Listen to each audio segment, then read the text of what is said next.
Welcome to Pharma Center. Today we discuss about definition of some important terms and administrative bodies of Drug and Cosmetic Act and Rules. If you need to recall the earliest part of this chapter, I have given the link of the first part in description box. Now we can go to the second part. Definition of some important terms. Drug. So all medicines for internal or external use of human beings or animals, and all substances intended to be used for or in the diagnosis, treatment, mitigation or prevention of any disease or disorder in human beings or animals, including the preparations applied on human body for the purpose of repelling insects like mosquitoes. So this is the definition of drug, and some examples of drugs includes mosquito repellent, water for injection, bandages, distilled water and sanitary pad. Definition of cosmetic. So any article intended to be rubbed, poured, sprinkled or sprayed on or introduced into or otherwise applied to the human body or any part thereof for cleansing purpose, beautifying purpose or promoting attractiveness purpose or altering the appearance, and it includes any article intended for use as a component of cosmetics. Some examples of cosmetic includes toothpaste, eyeliner, cream, powder and nail polish. Now the definition of misbranded drugs. So the misbranded drug, if it is so colored, coated, powdered or polished that damage is concealed, or if it is made to appear of better or greater therapeutic value than it really is, if it is not labeled in the prescribed manner. So the main point is it is so colored, coated, powdered or polished that damage is concealed, and second point includes it is not labeled in the prescribed manner. Now the definition of spurious drug.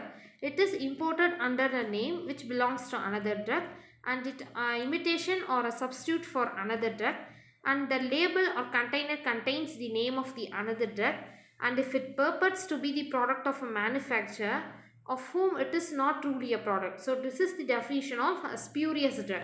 Now the definition of over-the-counter drugs, also known as OTC. So these are the medicines that is sold directly to the consumer without a prescription from a doctor, and it is opposed to prescription drugs. For example, Vicks, acetaminophen and loratadine.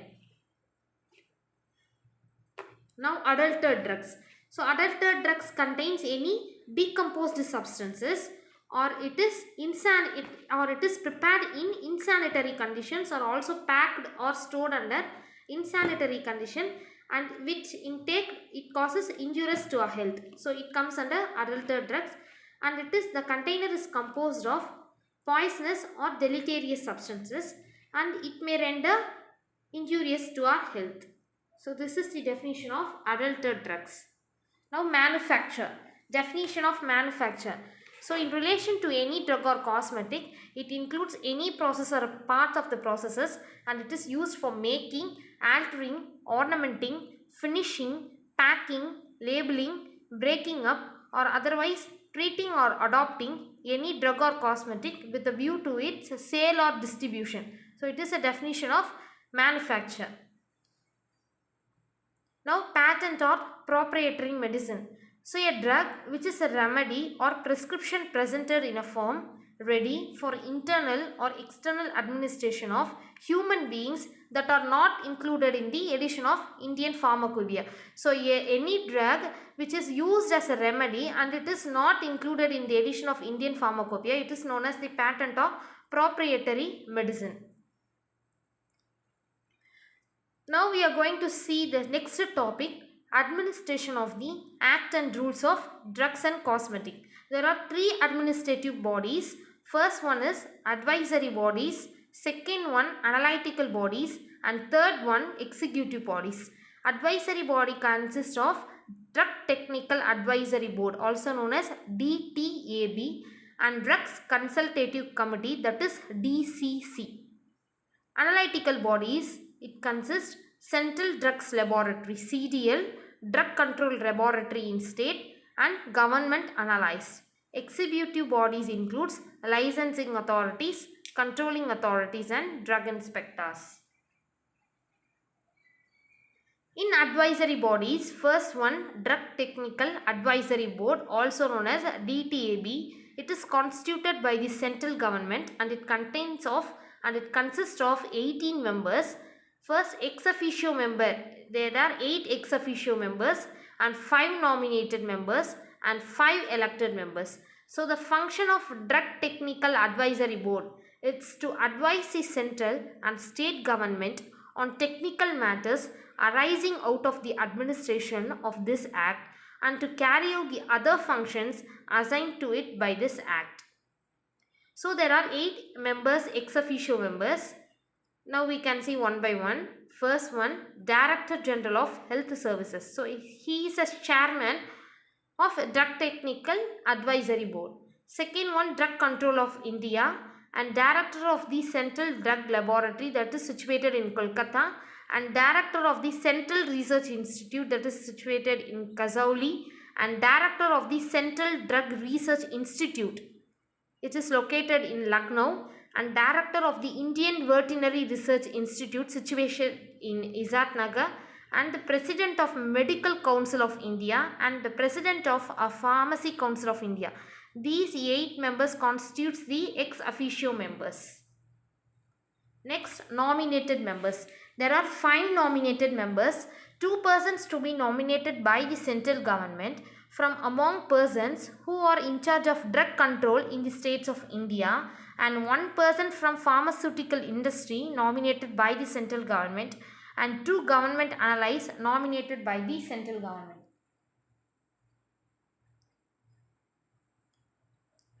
There are 5 elected members. So 1 person to be elected by the Executive Committee of the Pharmacy Council of India from among teachers in pharmacy or pharmaceutical chemistry or pharmacognosy on the staff of an Indian university or the college affiliated, and 1 person to be elected from the Executive Committee of the Medical Council of India from among teachers in medicine or therapeutics on the staff of an Indian university or a college affiliated, and 1 pharmacologist to be elected by the governing body of the Indian Council of Medical Research, and 1 person to be elected by the Central Council of the Indian Medical Association. Then last, 5th person, that is 1 person to be elected by the Council of Indian Pharmaceutical Association. So these 5 members constitutes the elected members of Drug Technical Advisory Board. Now advisory bodies, second one, Drug Consultative Committee. So it is constituted by the central government. So what are the functions of Drug Consultative Committee? It is to advise the central government, state government and Drug Technical Advisory Board DTAB or any other matters tending to secure uniformity throughout India in the administration of this act. And the Drug Consultative Committee shall meet when required and has a power to regulate its own procedure. So the constitution of the Drug Consultative Committee. It has 2 members nominated by the central government and 1 person from each state is nominated by that concerned state government. Now in analytical bodies, there are Central Drug Laboratory CDL. So Central Drug Laboratory is established in Kolkata under the control of director appointed by the central government. Functions of Central Drug Laboratory CDL. It is for analysis or test of samples of drugs or cosmetic sent by the custom collectors or courts, and it is an analytical, that is quality control analysis of the imported samples, and it functions as a collection, storage and distribution of internal standard, and for the preparation of reference standard and their maintenance, and for the maintenance of microbial cultures and any other duties entrusted by central government and it acts as an appellate authority in the matter of disputes. So these are the functions of Central Drugs Laboratory. Now the second topic in analytical bodies, central drug control laboratories in states. So every state shall establish drug control laboratories to analyze or test the samples of drug from the licensed manufacturing premises in their respective areas. So the sample of drug taken by the drug inspectors from the manufacturing premises or retail shops is analyzed in these laboratories. Function. So the function of a drug control laboratory in state includes the testing of samples, analysis of food samples, and analysis of excise samples. Then the laboratory, that is the drug control laboratory, has the following divisions: pharmaceutical chemistry division, immunology division, pharmacology division, pharmacognosy division, food division, and the Ayurvedic division. In analytical bodies, third one, government analyst. So these officers are appointed by the central government or state government and perform their duties. So the person who is appointed as a government analyst should have no financial interest. And what are the qualification of the government analyst? He should have qualified for the appointment as a government analyst for allopathic drugs if he has a degree in medicine, Ayurveda, Siddha or Unani system, and not less than 3 years postgraduate experience in the analysis of drugs in a laboratory under the control of an government analyst. Now the duties of government analyst. So duties of government analyst includes to analyze or test the sample of drugs and cosmetics sent to him by drug inspectors or other person, and to furnish the reports of results of the test or analysis in accordance with the procedure, and to forward to the government report of a research or analytical work with a view to their publication at the discretion of the government. So these are the duties of the government analyst. Then the third body is in the administration of the acts and rules of drugs and cosmetic, executive bodies. So the first one in executive body, we are going to see about the licensing authority. So the central government may appoint an authority called as a licensing authority to issue licenses for the import of drugs. So what are the qualifications of the licensing authority? He or she should have graduated in pharmacy or pharmaceutical chemistry or in medicine with specialization in clinical pharmacology or microbiology from a university established in India by law, and experience in the manufacturing or testing of drugs and a minimum period of 5 years. Then the duties of the licensing authority to inspect all establishments licensed for the sale of drugs within the area assigned, and to satisfy that the conditions of the licenses are being observed, and to procure and send for test or analysis if necessary, that is imported packages, and to investigate any complaint, and to maintain a record of all inspections made and action taken by him in the performance of his duties, and to make such inquiries and inspections as may be necessary to detect the sale of drug in contravention to the act. In executive bodies, the second authority is controlling authority. So what are all the qualification and duties of controlling authority? We are going to see. First of all inspectors appointed by the central government shall be under the control of an officer, that is controlling authority, appointed in this behalf of the central government.